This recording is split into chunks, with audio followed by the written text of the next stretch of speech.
Hi friends, good evening. Welcome to rock trader. మీ రాజేష్ మాట్లాడుతున్నానండి. ఈరోజు నా ప్రాఫిట్స్ అండి ఇవి. ఒక బ్యాంక్ నిఫ్టీ తీసుకున్నాను. ఫస్ట్ తీసుకున్న తర్వాత ఒక ఎస్ఎల్ హిట్ అయింది. వెయిట్ చేశానండి, మార్కెట్లో వెయిట్ చేసిన తర్వాత ఫిన్ నిఫ్టీ ఎక్స్పైర్ కాబట్టి ఈరోజు ఫిన్ నిఫ్టీలో తీసుకున్నానండి. సిఈ సైడ్ తీసుకున్నాను. మంచి టార్గెట్ రీచ్ అయింది. అది ఎలా రీచ్ అయిందని చెప్తున్నాను చూడండి. సో ఫిన్ నిఫ్టీ మార్కెట్ ఓపెన్ అయింది వచ్చి 23,800లో ఓపెన్ అయింది. అక్కడ నుంచి selling pressure, full down trend. So అందరూ ఏమనుకున్నారంటే డౌన్ ట్రెండ్ కంప్లీట్గా ఉన్నారు. కాకపోతే మార్కెట్ పాజిటివ్ ట్రెండ్లోనే ఉన్నది. ఉన్నప్పటికీ కూడా మార్కెట్ ఫుల్ ప్రెషర్ ఇచ్చిందండి, సెల్లింగ్ ప్రెషర్ ఉన్నందువలన. సో మార్కెట్ చూసినట్లయితే 23,560 or 70 రేంజ్లో సస్టెండ్ అయిందండి. అయినప్పటికీ నేను ఇక్కడ తీసుకోలేదు. కొంచెం వెయిట్ చేశాను 10 minutes తర్వాత ఫిన్ నిఫ్టీలో తీసుకున్నాను. సిఈ సైడ్ మంచిగా టార్గెట్ రీచ్ అయిందండి. తర్వాత నేను మార్కెట్ వదిలేసాను. కంప్లీట్గా టార్గెట్ రీచ్ అయిన తర్వాత నా టార్గెట్ 2000, అచీవ్మెంట్ 8000 అండి. So first of all thanks for market.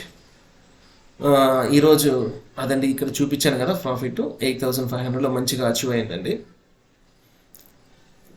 చూసారు కదండి, ఈరోజు మార్కెట్ అయితే హైలే క్రియేట్ అవ్వలేదు. ఓపెన్ నుంచి కంప్లీట్గా సెల్ ప్రెషర్ అండి, డౌన్ ట్రెండ్. తర్వాత మూమెంటింగ్ ఇక్కడ కొద్దిగా వచ్చింది. కాకపోతే సైడ్ వేస్ మార్కెట్, ఫుల్గా సైడ్ వేస్ మార్కెట్ 1240కి తర్వాత ఒక అప్ ట్రెండ్ మూవ్ అయింది. మూవ్ అయినప్పటికీ పెద్ద మూవింగ్ లేదు. ఫిన్ నిఫ్టీలో మూవింగ్ లేదండి. ఫిన్ నిఫ్టీలో అయితే కంప్లీట్గా మూవింగ్ లేదు. నిఫ్టీలో చూద్దాం ఈరోజు నిఫ్టీ ఎలా మూవ్ అయిందని. నిఫ్టీ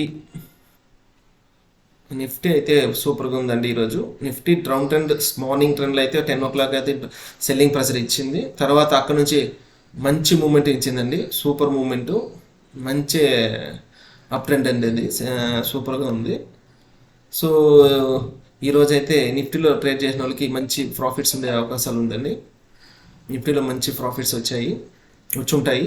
సో మంచి అప్ ట్రెండ్ హై క్రియేట్ చేసిందండి. ఆల్మోస్ట్ 24,890 దగ్గర నుంచి, 890 సంథింగ్ దగ్గర నుంచి 25,130 అబౌట్ 25,100 దాటితే ఆటోమేటిక్గా ఒక 200-300 పాయింట్స్ వచ్చి అప్ ట్రెండ్ ఉంటుందని ఆల్రెడీ మీకు లాస్ట్ వీడియోలో చెప్పానండి, క్లియర్గా కూడా చెప్పాను. ఒకసారి డే చార్ట్ చూద్దాం. చూడండి. Wait for day chart. Okay, చూసారు కదండి డే చార్ట్. నిన్ననే చెప్పాను పాజిటివ్ ట్రెండ్లో ఉందని. దానికి తగినట్టుగా ఈరోజు మంచి ఒక హై క్రియేట్ అయిందండి, పాజిటివ్ ట్రెండ్ వచ్చింది. మార్కెట్ అయితే ఇప్పటికి పాజిటివ్ ట్రెండ్లోనే ఉంది.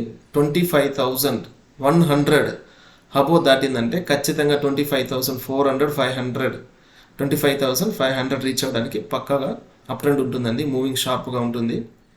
చూసి మనం లైవ్ ట్రెండ్లో చేసుకోవాలి కేర్ఫుల్గా. మార్కెట్లో ఓపిక్గా, పేషెన్సీగా ఉంటే మంచి ప్రాఫిట్స్ వస్తాయండి. నేను ఆల్రెడీ మీకు చాలాసార్లు చెప్పాను, మార్కెట్లో స్ట్రిక్ట్గా ఫాలోఅప్ చేయండి. స్టాప్ లెస్ అనేది చాలా స్ట్రిక్ట్గా ఫాలోఅప్ చేయండి. స్టాప్ లెస్తో పాటు ట్రైలింగ్ స్టాప్ లెస్ని మనం ఫాలోఅప్ చేసుకోవాలండి. ట్రైలింగ్ స్టాప్ లెస్ చేసుకుంటూ మూవ్ చేస్తే మంచి ప్రాఫిట్స్ మనం తీసుకోవడానికి అవకాశం ఉంటుంది. ఇదండి మార్కెట్ డీటెయిల్స్. ఈ వీడియో మీకు నచ్చినట్టయితే ఒక లైక్ చేయండి, సబ్స్క్రైబ్ చేయండి. వీడియో బెల్ ఐకాన్ కూడా చేసుకోండి. మా ప్రతి వీడియో మీకు నోటిఫికేషన్ ద్వారా వస్తుందండి. చాలామంది చూస్తున్నారు వ్యూవర్స్, లైక్ చేయట్లేదు. కమెంట్స్ చేయండి. మీకు నచ్చినట్టయితే కమెంట్స్ చేయండి, లైక్ చేయండి, సబ్స్క్రైబ్ చేయండి. Thank you for watching. ఓకేనండి.